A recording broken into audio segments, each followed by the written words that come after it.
Valley News Live at 10. Tomorrow will mark several firsts in West Fargo. It is the first day of school. In fact, it will be the first day ever at Deer Creek Elementary. Some parents we talked to today say they're concerned about one aspect of opening day. Valley News Team's Katie Opperly explains in a story you'll only see here on Valley News Live.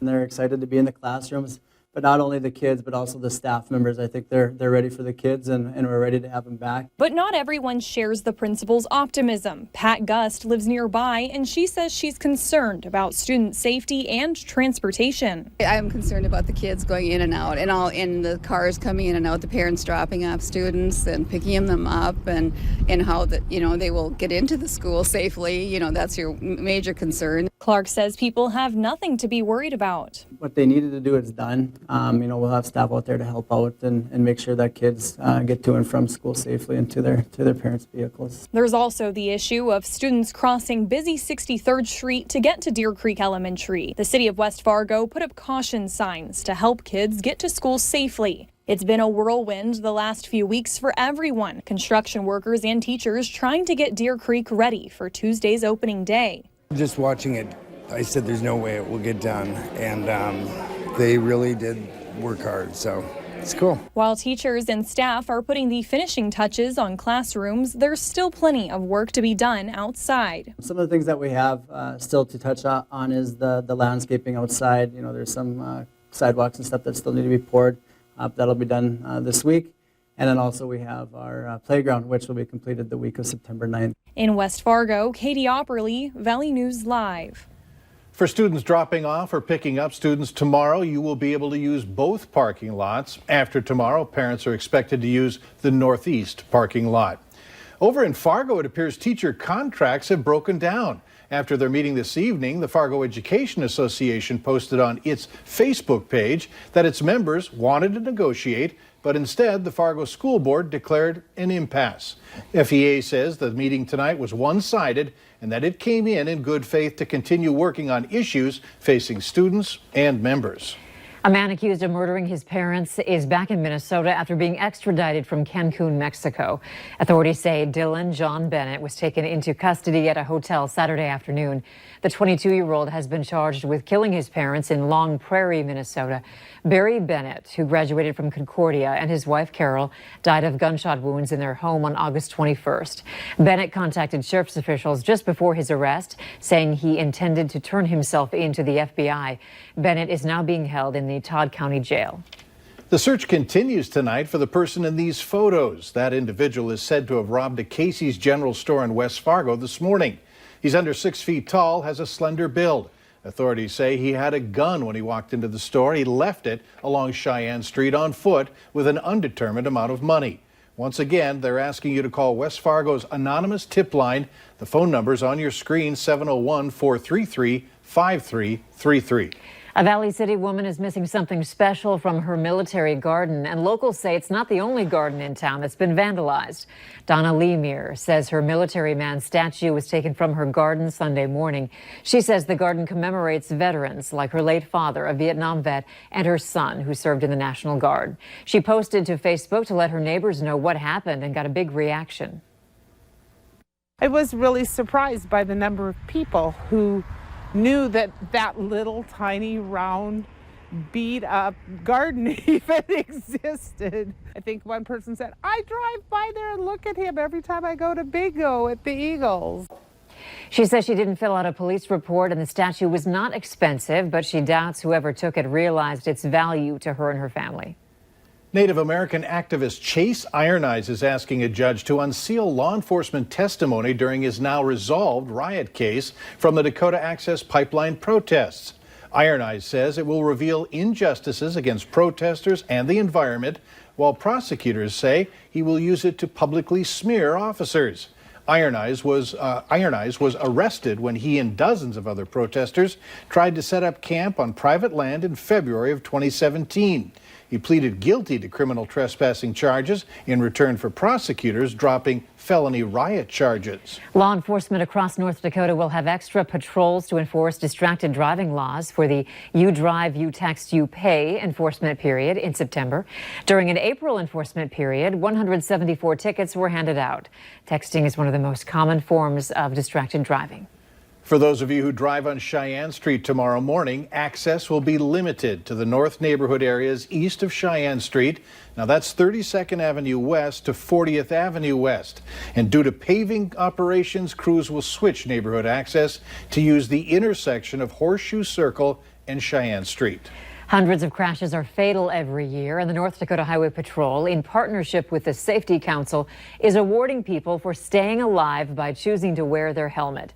Tonight, the award was given to Dante Bravecrow, who was in the crosswalk on his way home from school when a vehicle turned into the intersection and hit him on his bicycle. Officers say he's here today because of his helmet. We're the ones that are going to those families when somebody has died and telling them that, hey, your loved one is not coming home tonight. For cases like this where we can, go and present an award to someone that survived a crash where maybe they shouldn't have if they weren't doing the right thing, it's rewarding for us. Newwind added that Dante easily could have been killed if he wasn't wearing his helmet. Minnesota Governor Tim Walz says he's ordered state agencies to be prepared to legalize recreational marijuana next year if the legislature approves a bill. Walz told Minnesota Public Radio News that he's relying on supporters to continue pushing for legalization. While Minnesota's Senate Majority Leader says he'll block the bill in the Republican-controlled chamber, the House Majority Leader says he plans to sponsor a legalization bill next year. Today marked the 2019 version of an annual golf tournament that supports people and families facing the challenges of ALS. It is called the Larry Singh Memorial ALS Golf Classic. In 1995, the agriculture community came together in support of Larry in his fight against ALS.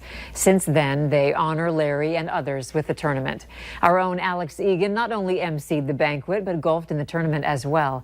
This year marked the 25th anniversary. Since its inception, this event has raised over $1.8 million.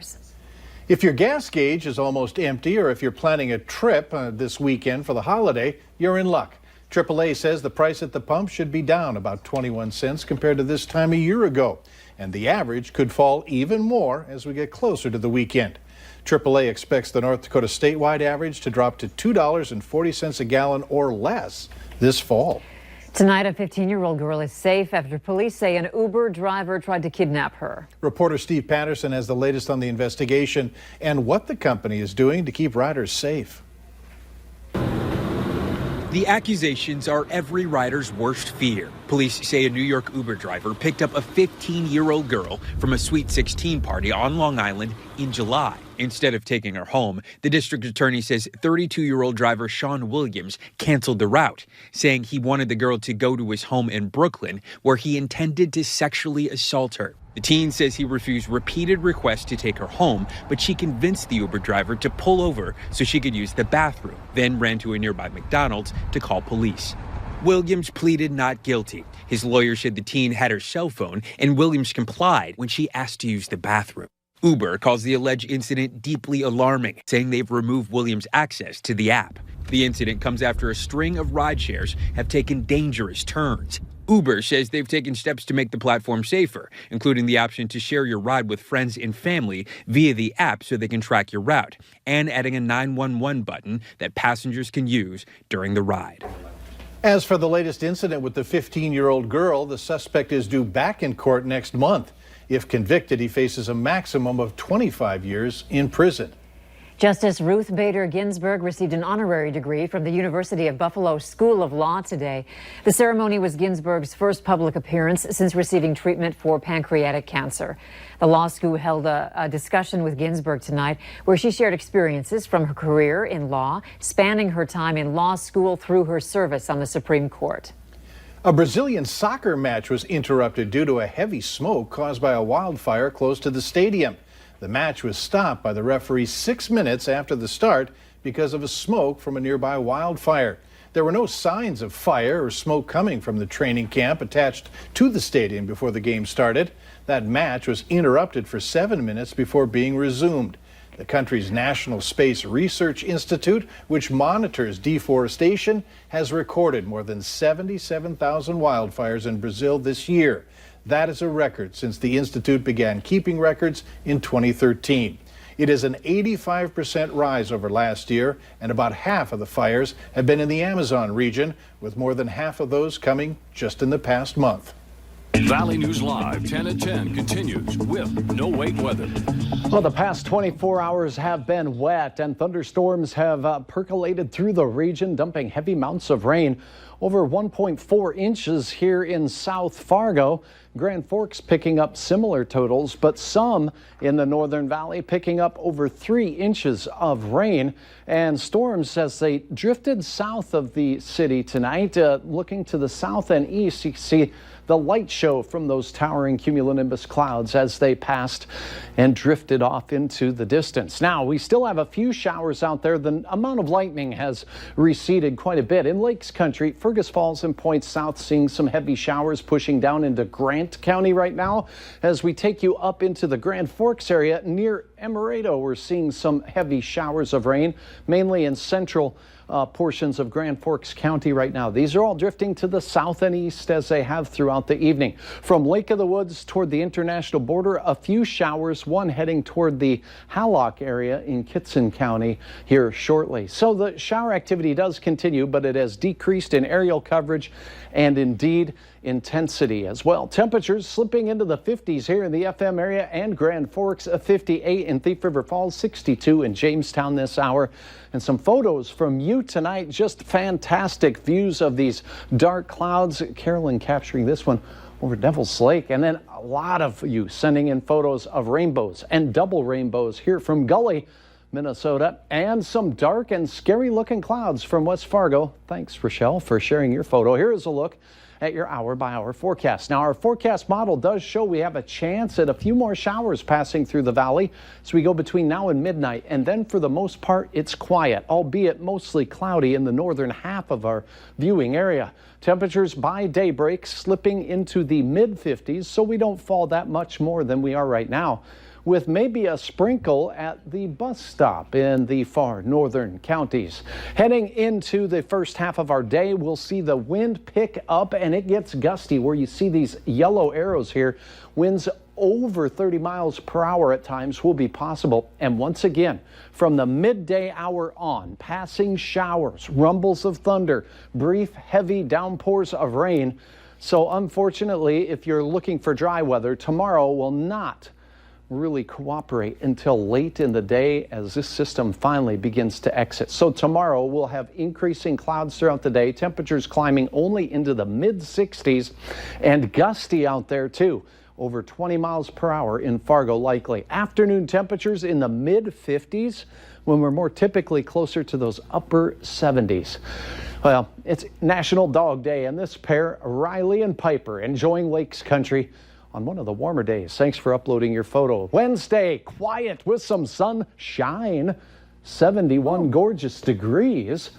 And then as we go Thursday and Friday, we stay dry for 3 whole days. Spotty showers over the Labor Day holiday weekend. Sunshine, dry. I didn't see any 80s up there. Oh, come on. It's okay. No, just kidding. It's okay. Later on Valley News Live at 10, as the push for organ donations continues, the surprising number of one particular body part that's being thrown away.